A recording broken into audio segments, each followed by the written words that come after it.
Hey there, Nerd Army. What's going on, guys? Let's step right into headquarters and let's talk about Agents of S.H.I.E.L.D.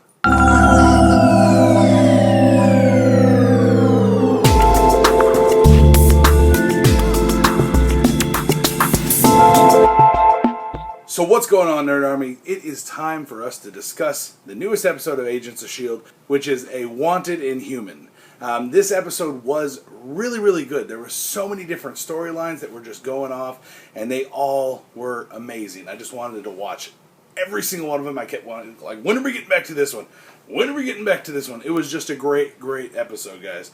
Probably one of my favorite to date, to be honest with you. It really was. It was a cool episode. So let's start with Lincoln. So, as we know, Lincoln's on the run, but in this episode, Lincoln is more so on the run. So Lincoln is running from the ATC unit, and he is being chased down by all these dudes with high-powered fucking weapons. And I'm just like, holy shit, what's going on? So he stops. He grabs two metal rods on this electrical tower that hits these power lines, and he just like electrifies the shit out of them. And then, boom, fills them up with electricity and just has them drip down volts of electricity, just dropping constantly, making somewhat of a wall. And he just gets the fuck up out of there. So he's gone. They lost him. So he's all, we got to call her and let her know we lost him. So all this shit's going down, guys. So it turns out because they lost him, they decide to blow his damn face all over the freaking TV everywhere. So Lincoln is being hunted by everybody. This makes it a little more difficult to get around because his name is plastered all over the news, everywhere. I mean, they're saying he's an alien and he's wanted and they need to turn him in, so there's a big hotline for everyone to give him up as soon as they find him. This makes it, like I said, a little more difficult to get around, but as soon as they find out that his name's all over the damn news, Daisy asks, I wish there was a way for us to get a hold of him, I wish we knew where he was, and Coulson's like, well, you want to tell her? And Mac's like, no, how about you tell her? He's like, there is a way we can find out where he's at. And it turns out that when Matt grabbed him last episode, when we saw Lash show up, Matt grabbed him on the arm and he actually implanted a tracker in his arm. So she's like, hey, calls his burner phone he just bought and said, hey, Lincoln, we can help you. I know you're in trouble and your name's all over the damn news now. We can help you. Just let me know. He's like, how the hell did you get this number? I just bought this phone. How do you know where I'm at? Oh, I do. Don't worry about it. And he kind of figures there's a tracker, so he takes the phone out, breaks the damn SIM card, throws that shit on the ground, stomps on the phone, pulls his clothes off, and just electrifies his arm, destroying the tracker. So he figured that shit out real quick. So Lincoln does the only thing he can, and he calls one of his only friends. He calls a buddy. I'm guessing it was maybe his sponsor through maybe sobriety, something like that. Sounds like he was always there for him, but I personally don't know exactly who the dude is, but he was a good friend of his. And basically he tells him, hey, he rescues him, he picks him up, he's like, hey man, I'll pay for all the tolls going back. He's always a long way for a ride, and he's like, I know, I'll pay for everything on the way back. So they get back to his house, and he's all, well, dude, you slept the whole way. He's like, no, I'm really tired, it's been hard to rest. And so he's all, well, whatever you need. And Lincoln's like, hey, I got a question for you. I got a favor to ask you. Can I buy your car off you? I've got cash. And he's honestly, you'd be doing me a favor. It's a piece of shit. Basically, it's a rust bucket. And he's like, whatever you need to do. If you need to take a nap, you need to take a shower, mi casa, su casa, like whatever you got to do, I'll make us some dinner. So he's starting to make dinner, and he turns on the TV in his kitchen and sees the report about the alien suspect they're looking for, and it turns out it's Lincoln. So Lincoln wakes up, and he's looking out the window, and he's all, what's going on? What's going on out the window? He's like, is there something you're looking for? And he's all, no. He's all, I think I might take that shower. And as soon as he steps forward, the dude's like, he steps back, and Lincoln's just like, what's going on? What's wrong? And he's like, grabs the bat, just stay right there. They'll be here. They said you killed people. And he's like holding the bat, trying to getting ready to knock his ass out. He ran away from him. And he's like, just get out of the way. Just get out of the way. He's like, I'm taking the car. I'll leave you the money. Just get out of the way. And so he wouldn't move. So Lincoln just electrifies the bat and shoots it across the room. So the dude is so terrified. Lincoln's walking around him, and he starts to have a heart attack. So Lincoln goes down there, and he's like trying to revive him. He's like, just shocking the shit out of him, trying to get his heart started again. Because in the long run, he is a doctor and it's his friend. He didn't want him to be involved. Didn't want him to get hurt. And now that he's dying. He's having a heart attack. He was trying to save him. Ultimately, he couldn't save him. It just wasn't in the cards. So his friend died, and right as he dies, he basically picks up the phone and he calls Daisy. You know, Daisy, I need you and I need your help. Yeah, it's not true what they're saying about me. I didn't kill anybody, but I need your help. So he goes and he hides in another penthouse or another apartment in that building as the ATC unit comes in and clears the place. And there's no one here, so they're jamming out the other way. Daisy and Mac are there as well, so Daisy waits and Mac's like, it's all clear. So she goes up there and meets him, is talking to him, and he's like, I'm a lost cause. I killed my friend. I killed my only friend, and it's a lost cause. Why are you being so nice to me? And she's just like, you know what? It's all because you did that for me. And she walks up and starts kissing him, and I'm like, it just got crazy up in here. Just got a little awkward. And right after that, Mac knocks on the door and walks in. And he walks in followed by the ATC unit.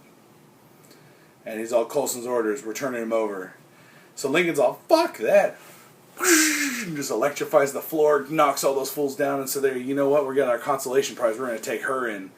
So Coulson had already made a deal to give up Lincoln to save freaking Daisy. Now she's going to get taken in by these fools anyways. So Coulson's like, you know what? I've got something else. You let her go, I got something else. So they let her go. So we're done here. We're good. So they leave. And I'm like, what the fuck is going on? They get back to HQ to find out that Coulson had given himself up. So she's going to have him at her beck and call for his expertise on Inhumans. And so now they're kind of working together, but it was to save Daisy. And she's pissed. I understand why they were going to give up freaking Lincoln, but he's gone, he escaped. And now they got to work with these fucking people. So she's pretty hot. She's heated. But Coulson did what he had to do. He said he's tired of playing against all these other corporations and all these other groups. And when they fought Hydra, they fought S.H.I.E.L.D., they fought another version of S.H.I.E.L.D. and implanted inside S.H.I.E.L.D. I mean, he's all tired of this shit. We're all going to work together and figure it out. And we know more about it than they do, so hopefully they fall in line and they stand behind us. So, needless to say, Lincoln's story was fucking crazy, and Daisy got tied in with it, and Coulson is a badass for throwing himself in the grenade, basically. I mean, but let's go into the next person. So, Simmons is back. Alright, so Simmons, we all know, is back, but she's still acclimating herself back to our gravity, the sounds. I mean, just getting used to being back here, and when she was trapped for months on that other planet. So she's like, everything's freaking her out. Her and Fitz are walking around the freaking lab, and the sounds are like freaking her out and making her like, wow, just she's getting a little crazy. So she's getting freaked out. So she stays in her room a lot. So she doesn't want to talk to anyone about it. Daisy goes and visits her, and like she just doesn't really want to talk at the moment. She's not ready. So Fitz does something that blows me away. I was stoked. Like, he walks there into this restaurant at the end, and he's like, we're here. And she's like, he's like, he had rented out this entire damn restaurant. So there would be no distractions for her, no crazy sounds. So they can just have a nice dinner that they planned to have the night she disappeared. So he's kept the reservation the whole time, too, the waiter said. So, Simmons is getting treated. Fitz is a good guy. Kept her under control. But then she just breaks down into tears. And I'm like, damn, I mean, she's just not used to this. She was trapped there for so long, and we don't really know what's going on. So then at the end of the episode, we see Simmons digging through the remains of the freaking obelisk, the portal that took her to the other planet, trying to figure something out about it. Bobby walks in, Simmons, what are you doing? And she's like, there's no clues to find in these rocks. They're dead. The portal's never going to be opened again. And she's reaching for it, and she's like, no! It's got to be open again. I got to go back. And I'm like, so I don't know what's going on. Was there someone else there with her? I mean, she got another man over there. Maybe that's why she started crying at dinner when they were drinking the wine glasses. I don't know. I'm so freaking curious about this. If you guys have any theories, let me know down in the comments below. But let's get to my favorite part of this episode, Hunter. So Hunter and May are going undercover to join the Hydra kind of battalion they're building. They're trying to build up Hydra again, so they're trying to go undercover and join them. So Hunter and May, they go undercover and meet one of Hunter's old buddies and his old contacts to try to fence some weapons, some new age high-tech weaponry, and try to find someone to sell it with real deep pockets. So the guy's like, I know somebody. but they don't trust very easy. And they're getting fucking wasted this whole time, too. And she's all, they don't trust anybody very easily. So you're going to have to go to this fight, and if you win the fight, you get to join in. And so he's like, all right, I got this. And then him and May are talking back in the room, or back at where they're staying, and she's like, well, maybe I should do it. And he's like, if a tiny little Asian woman goes in there and starts whooping some asses, it's going to turn a little bit of heads, and it's going to go up the ladder, and everyone's going to hear, and Ward's going to know it's you. So all this shit's going down, and Hunter's like, basically, I'm going to do it. And he's like, I haven't lost a fight when I'm sober. Yeah, and I plan to be sober.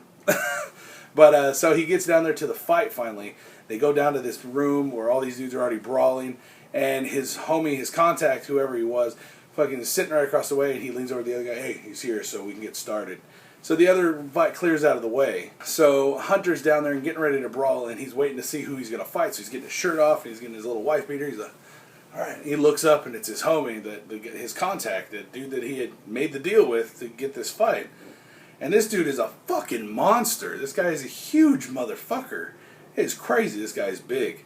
So Hunter's this little scrawny dude, and then he's like takes his shirt off, and you see how scrawny this motherfucker is. He's a tiny little dude.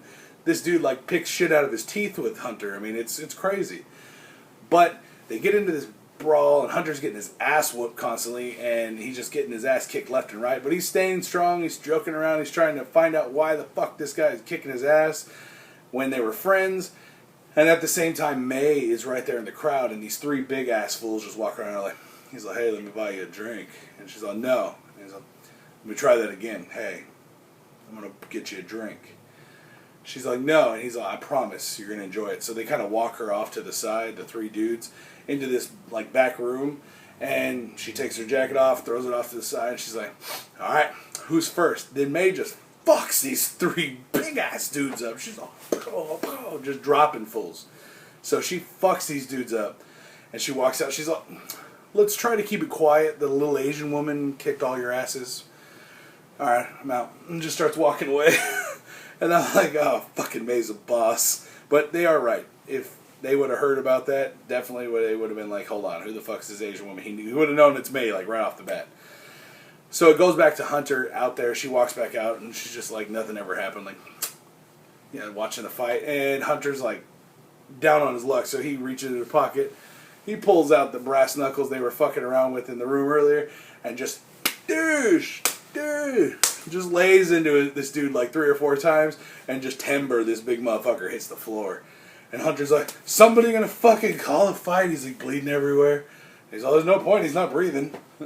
He's like, alright. And so at the end of the episode, now Hunter's proven himself, and he's getting to go in and meet with Hydra. So he walks into this room, and he's getting walked in there by the dude, and he's just bleeding everywhere. He's all bruised the fuck up. He walks in, and he sees Ward's number 2 guy, the big baldy from the last episode.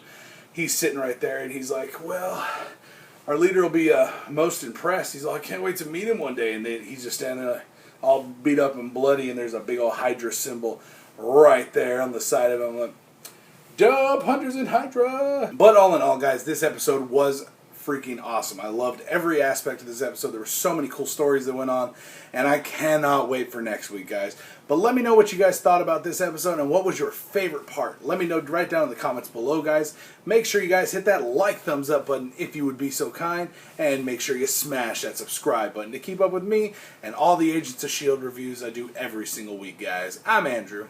You have been watching Nerdsmerized.